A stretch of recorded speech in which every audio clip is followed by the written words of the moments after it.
Hi friends, ഇന്നത്തെ video hand embroidery basic സീരീസിൻ്റെ മൂന്നാമത്തെ video ആണ്. കഴിഞ്ഞ വീഡിയോയിൽ റണ്ണിങ് സ്റ്റിച്ചും അതിൻ്റെ വേരിയേഷൻസും ആണ്. അപ്പോൾ അത് കണ്ടിട്ടില്ലാത്തവർ കണ്ടു നോക്കുക. ഇന്ന് ചെയ്യാൻ പോകുന്നത് റണ്ണിങ് സ്റ്റിച്ച് യൂസ് ചെയ്തിട്ട് 3 രീതിയിൽ ഡിസൈൻ ഫില്ല് ചെയ്യുന്നതാണ്. പിന്നെ സീഡ് സ്റ്റിച്ചും സ്കാറ്റേർഡ് ബീഡ് വർക്കും ആണ് ഇന്നത്തെ വീഡിയോയിലുള്ളത്. ആദ്യം സീഡ് സ്റ്റിച്ച് എങ്ങനെയാണ് ചെയ്യുന്നതെന്ന് നോക്കാം. സീഡ് സ്റ്റിച്ച് ചെയ്യുന്നത് റണ്ണിങ് സ്റ്റിച്ച് ചെയ്യുന്ന പോലെ തന്നെ ഓരോ ചെറിയ സ്റ്റിച്ചസ് ആയിട്ടാണ് ചെയ്യുന്നത്. പക്ഷേ ഇത് നമ്മൾ റണ്ണിങ് സ്റ്റിച്ചിൽ ചെയ്യുന്ന പോലെ സ്ട്രെയിറ്റ് ലൈനായിട്ടല്ല ചെയ്യുന്നത്.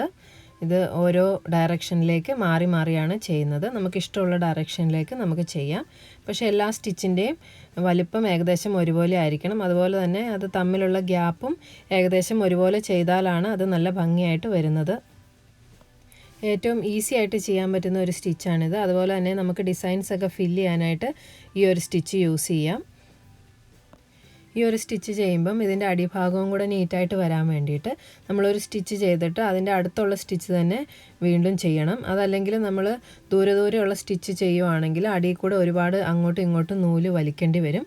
അപ്പോൾ അങ്ങനെ ചെയ്യാതെ അടുത്തടുത്തുള്ള സ്റ്റിച്ചസ് ചെയ്ത് ഫിനിഷ് ചെയ്ത് പോകണം.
അടുത്തതായിട്ട് ഈ ഒരു ഡിസൈൻ എങ്ങനെയാണ് ഫില്ല് ചെയ്യുന്നതെന്ന് നോക്കാം.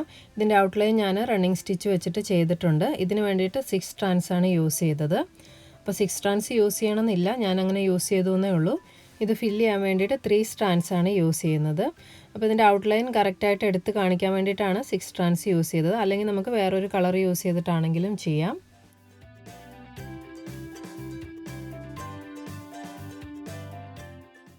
ഇത് ഫില്ല് ചെയ്യാൻ വേണ്ടിയിട്ട് നമുക്ക് സ്ട്രെയിറ്റ് ലൈനായിട്ട് യൂസ് ചെയ്യാം. അതല്ലെങ്കിൽ ഇതിൻ്റെ ഔട്ട്ലൈനിൽ നിന്ന് തുടങ്ങിയിട്ട് ഉള്ളിലേക്ക് ചെയ്തു വരാം. അതല്ലെങ്കിൽ നമുക്ക് സീഡ് സ്റ്റിച്ച് യൂസ് ചെയ്തിട്ട് ചെയ്യാം. അങ്ങനെ 3 രീതിയിലാണ് ഈ ഒരു ഡിസൈൻ ഫില്ല് ചെയ്യുന്നത്. ഇപ്പോൾ സ്ട്രെയിറ്റ് ലൈൻ യൂസ് ചെയ്തിട്ടാണ് ഈ ഒരു ഫ്ലവർ ഫില്ല് ചെയ്യുന്നത്. മറ്റ് 2 രീതിയിലാണ് ഇതിൻ്റെ ലീവ്സ് ഫില്ല് ചെയ്യാൻ പോകുന്നത്. ഈ ഒരു ഡിസൈൻ ഫില്ല് ചെയ്യുമ്പോൾ ഇതിൻ്റെ 2 സൈഡിലേക്കും ഒരുപോലെ വരാൻ വേണ്ടിയിട്ടാണ് ഞാനിപ്പോൾ സെൻറ്ററിൽ നിന്ന് തുടങ്ങിയിരിക്കുന്നത്. അപ്പോൾ ആദ്യം ഒരു സൈഡ് ഫില്ല് ചെയ്തതിന് ശേഷം മറ്റേ സൈഡും അതുപോലെ തന്നെ ഫില്ല് ചെയ്യാൻ പറ്റും.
ഇതുപോലെ തന്നെ റണ്ണിങ് സ്റ്റിച്ച് ചെയ്തിട്ട് ഇതിൻ്റെ ഈ ഔട്ട്ലൈൻ ഫില്ല് ചെയ്ത് കഴിഞ്ഞിട്ടുണ്ട്. ഇനി ഇതിൻ്റെ ഉള്ളിൽ ചെയ്യാൻ പോകുന്നത് വേറൊരു കളർ യൂസ് ചെയ്തിട്ടാണ്. ഇത് 3 strands ആണ് യൂസ് ചെയ്യുന്നത്. ഈ ലീവ്സ് ഫില്ല് ചെയ്യാൻ വേണ്ടിയിട്ട് ഇതുപോലെ സീഡ് സ്റ്റിച്ചും പിന്നെ അതല്ലെങ്കിൽ നമുക്ക് ഈ ഒരു ഔട്ട്ലൈൻ ആദ്യം ഇങ്ങനെ ചെയ്ത് വന്നിട്ട് അതിൻ്റെ ഉള്ളിലേക്ക് വീണ്ടും അടുത്ത സ്റ്റിച്ച് ചെയ്ത് അങ്ങനെയും ചെയ്യാം. ഇപ്പോൾ ആദ്യം ചെയ്യാൻ പോകുന്നത് സീഡ് സ്റ്റിച്ച് യൂസ് ചെയ്തിട്ടാണ്.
അടുത്ത ഒരു ലീഫ് ചെയ്യാൻ പോകുന്നത് ഔട്ട്ലൈനിൽ നിന്ന് തുടങ്ങിയിട്ട് ഉള്ളിലേക്കാണ് ഫില്ല് ചെയ്ത് വരുന്നത്. ഇതിപ്പോൾ ചെറിയൊരു ഡിസൈൻ ആയതുകൊണ്ട് ഈ ഒരു ലീഫിൽ ചെയ്യുന്ന സ്റ്റിച്ചും ഫ്ലവറിൽ ഡിസൈൻ ഫില്ല് ചെയ്തതും ഏകദേശം ഒരുപോലെ തന്നെയാണ് ചെയ്ത് കഴിയുമ്പോൾ വരുന്നത്. പക്ഷേ നമ്മൾ വലിയൊരു ഡിസൈനാണ് ചെയ്യുന്നതെങ്കിൽ ഇതുപോലെ ഈ സെൻറ്ററിലേക്ക് ഫില്ല് ചെയ്ത് വരുന്നതും സ്ട്രെയിറ്റ് ലൈൻ വെച്ചിട്ട് ഫില്ല് ചെയ്യുന്നതും തമ്മിൽ ഡിഫറൻസ് ഉണ്ടാവും.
ഇവിടെ ഇപ്പോൾ ഈ ഒരു ലീഫിൻ്റെ ചുറ്റും ആദ്യത്തെ ഒരു ലൈൻ ചെയ്ത് കഴിഞ്ഞു.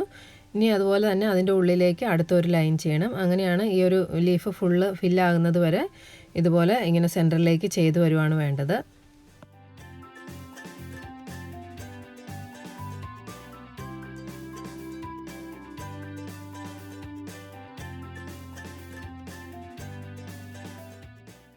ഈ ഒരു ഡിസൈൻ ഇപ്പോൾ ഫില്ല് ചെയ്ത് കഴിഞ്ഞിട്ടുണ്ട്.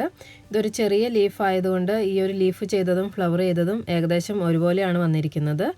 പക്ഷേ ഇത് ചെയ്ത രീതി ഡിഫറെൻ്റ് ആണ്. ഇതിൽ സ്ട്രെയിറ്റ് ലൈനാണ് ഇങ്ങനെ താഴേക്ക് യൂസ് ചെയ്തത്. ഇത് നമ്മൾ ഔട്ട്ലൈനിൽ നിന്ന് ചെയ്തിട്ട് സെൻറ്ററിലേക്കാണ് ചെയ്ത് വന്നിരിക്കുന്നത്. അപ്പോൾ കുറച്ചും കൂടെ വലിയ ഡിസൈൻ ആണെങ്കിൽ കുറച്ചും കൂടെ നന്നായിട്ട് ഡിഫറൻസ് മനസ്സിലാവും. അടുത്ത ചെയ്യാൻ പോകുന്ന ഒരു സ്കാറ്റേർഡ് ബീഡ് വർക്കാണ്. സ്കാറ്റേർഡ് ബീഡ് വർക്ക് ചെയ്യുമ്പോൾ നമ്മൾ സീഡ് സ്റ്റിച്ചിൽ ചെയ്യുന്ന അതേ രീതിയിലാണ് സ്റ്റിച്ച് ചെയ്യുന്നത്. പ്രത്യേകിച്ചും നമ്മൾ കട്ട് ബീഡ്സ് ഒക്കെയാണ് യൂസ് ചെയ്യുന്നതെങ്കിൽ ഈ ഒരു സീഡ് സ്റ്റിച്ച് ചെയ്യുന്ന പോലെ തന്നെ ഡിഫറെൻറ്റ് ഡയറക്ഷനിലേക്ക് നമ്മൾ മാറി മാറിയാണ് ചെയ്യുന്നത്. സീഡ് സ്റ്റിച്ച് കറക്റ്റായിട്ട് ചെയ്യാൻ പഠിച്ചാൽ സ്കാറ്റേർഡ് ബീഡ് വർക്ക് ചെയ്യാനും വളരെ എളുപ്പമാണ്. അപ്പോൾ ഇതിൻ്റെ ഈ ഒരു 2 സ്റ്റിച്ച് തമ്മിലുള്ള സ്പേസ് ഏകദേശം ഒരുപോലെ നമ്മൾ ചെയ്യുവാണെങ്കിൽ നല്ല ഭംഗിയായിട്ട് സ്കാറ്റേർഡ് ബീഡ് വർക്കും ചെയ്യാൻ പറ്റും. അപ്പോൾ സ്കാറ്റേർഡ് ബീഡ് വർക്കിൻ്റെ വേറൊരു ട്യൂട്ടോറിയൽ ഇതിന് മുമ്പ് ചെയ്തിട്ടുണ്ട്. അപ്പോൾ അത് കണ്ടിട്ടില്ലാത്തവർ അതും കൂടി ഒന്ന് കണ്ടു നോക്കുക. നല്ല യൂസ്ഫുൾ ആയിട്ടുള്ള ഒരു വീഡിയോ ആണ്. ലിങ്ക് ഞാൻ ഡിസ്ക്രിപ്ഷനിലും കാർഡിലും കൊടുക്കാം.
ഇന്നത്തെ ഒരു വീഡിയോ എല്ലാവർക്കും യൂസ്ഫുൾ ആയിട്ടുണ്ടാവുമെന്ന് വിചാരിക്കുന്നു. വീഡിയോ ഇഷ്ടപ്പെട്ടാൽ ലൈക്ക് ചെയ്യാനും കമൻറ്റ് ചെയ്യാനും ഷെയർ ചെയ്യാനും മറക്കരുത്. താങ്ക്